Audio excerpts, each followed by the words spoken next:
Un hecho trascendental en esta semana tiene que ver con la exhumación del cadáver de Ángeles Rawson para determinar concretamente cómo se produjo esa lesión que tenía en la columna Ángeles Rawson. Mauro. Claro, porque... Es lo único que se puede hacer concretamente. Porque sí. Los especialistas, nos decía el doctor Torre el otro día, en tejidos no se puede hacer nada por la descomposición cadavérica. Sí. Y en consecuencia es solamente profundizar en todo lo que tiene que ver con las lesiones óseas, ¿no? Claro, están, a ver, lo que hay que dejar en claro, porque el sábado fue confuso cuando se supo la decisión de la Junta Médica de exhumar. Ahora, recordemos cómo es la historia. El juez no se queda conforme con el informe de autopsia original. En la primera Junta Médica tiene un voto en disidencia de los peritos de la querella. El médico que había hecho la autopsia, Félix Konopka, decía que no había ni signos de estrangulamiento ni de abuso sexual y que la muerte fue en la compactadora. La querella plantea un informe en disidencia por un escenario distinto, hablando de sofocación, hablando de abuso sexual y de la muerte dentro del edificio. Entonces el juez dice, bueno, creo una nueva Junta Médica con 82 puntos de pericia. Pero lo primero que pone el juez en esa nueva Junta Médica dice, le digo al director del Cuerpo Médico Forense que si es necesario exhumar el cuerpo, incluso para hacer una nueva autopsia, se comunique de inmediato cuando se reúne la Junta. La Junta se reúne el sábado por primera vez, esta segunda Junta Médica, y allí los expertos consideran necesario exhumar, pero no para hacer una nueva autopsia, sino para específicamente estudiar lesiones o una lesión en la columna. ¿Qué tiene que ver esto con la muerte de Ángeles? Bueno, esto que contaba recién, dictaminar cómo fue la muerte. ¿Fue producto de los golpes en la compactadora, de la compresión en la compactadora, o fue producto de una técnica de sofocación dentro del edificio? Todo esto ¿para qué? Bueno, cambia la calificación, la fundamentación del juez a la hora de acusar en este caso a Jorge Mangieri, que es el único sospechoso. Incluso esto sirve por más que no sea Mangieri el asesino. Si Mangieri no fuera el asesino, tienen que determinar con precisión cómo fue la mecánica criminal. Por eso se deja en claro que no es una nueva autopsia, sino un estudio específico sobre la columna. Hay quienes dicen que no tiene demasiado sentido, que ya estaba claro de antemano. Bueno, es la pugna que hay ahora entre los peritos para ver si tiene valor o no hacer este informe complementario. Bien. Por eso... uno se pregunta, porque a veces cuando se conoce esta información de que van a exhumar nuevamente el cuerpo, imagina que qué doloroso debe ser para la familia, ¿no? Sí. No sé, esta suerte de... Obviamente. Le preguntaban al padre si se oponía y dijo que en función de llegar a la verdad, porque el padre, en esto hay que decirlo, el padre Franklin Rawson siempre dijo lo mismo, ¿no? Quiero llegar a la verdad, sea la verdad que sea. Es decir, si la verdad involucraba en su momento a gente vinculada a la familia de la pista intrafamiliar... Que no quede impune el crimen de Ángeles, ese es el objetivo naturalmente de toda su familia. El doctor Boselli, tengo entendido que ya nos está escuchando. Buen día, doctor.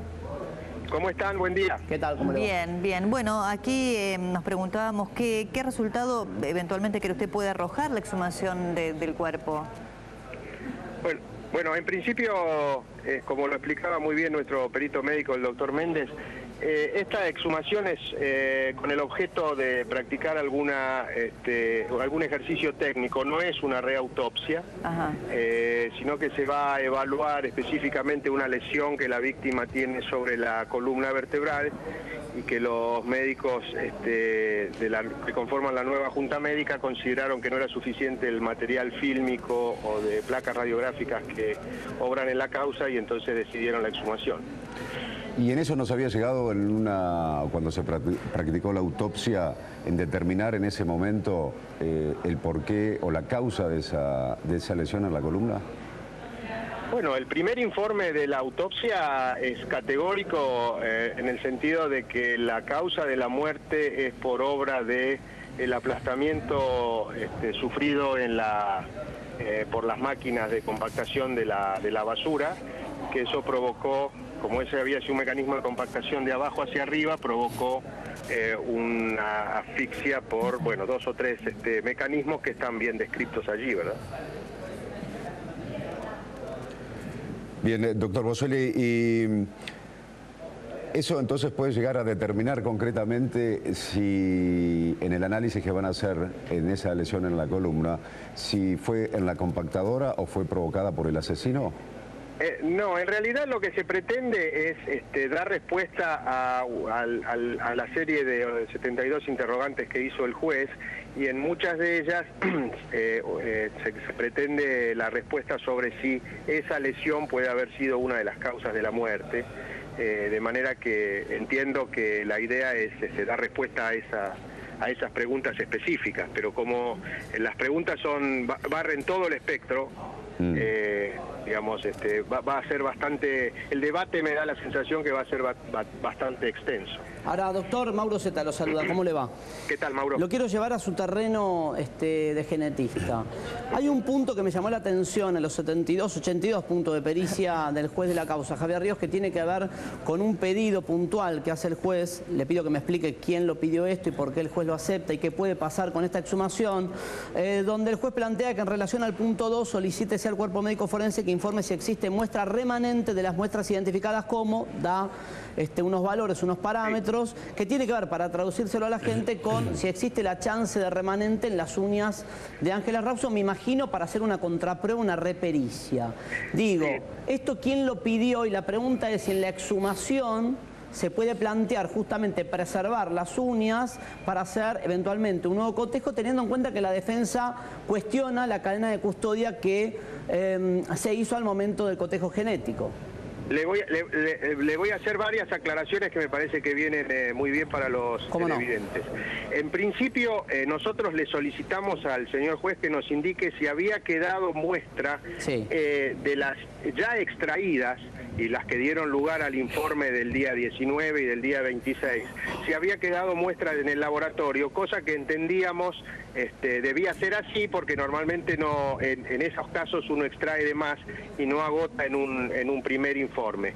Y como usted sabe, nosotros habíamos cuestionado el resultado, no ya la cadena de custodia, el resultado propiamente dicho. Es un extenso pedido de informes que yo hago de 5 o 6 hojas que consta en la causa, sobre el resultado directamente, sobre los picos que aparecen, que a mí me llaman la atención y que pregunto. Y entonces preguntamos si existía todavía remanente de muestra para practicar un segundo análisis, cosa que de existir es muy fácil de hacer.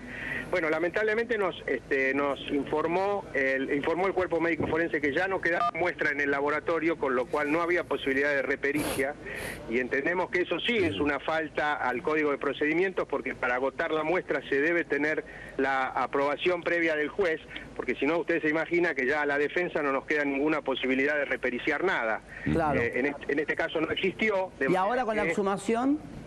Bueno, el problema de la exhumación, Mauro, es que esta víctima tiene las uñas a lo que yo considero son relativamente cortas. Entonces, en un periodo de 60 días, con el proceso de descomposición que sufre el cuerpo, la realidad es que lo más probable es que no dé ningún resultado, y un resultado negativo no estaría indicando nada.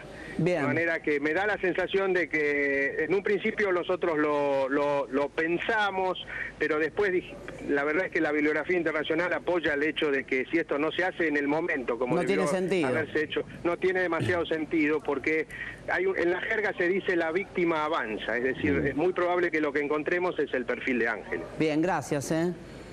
Gracias, doctor Gabriel Boselli. Sí. Creo que sí, hay una sola cosa que les quisiera aclarar. Esta es la primera junta médica que se cita. La anterior, que se tomó como una junta médica, en realidad no lo hubo. Fue una aclaración que la querella pidió de algunas preguntas, y que el doctor Konopka, ya con el informe anatomopatológico en mano, le hizo a la querella. Pero no fue una junta médica. Esta es la que sí hay médicos independientes de todas las especialidades. Muy bien, doctor Boselli, muchísimas gracias. Que hasta cualquier momento. Buen día, Gracias. Hasta luego.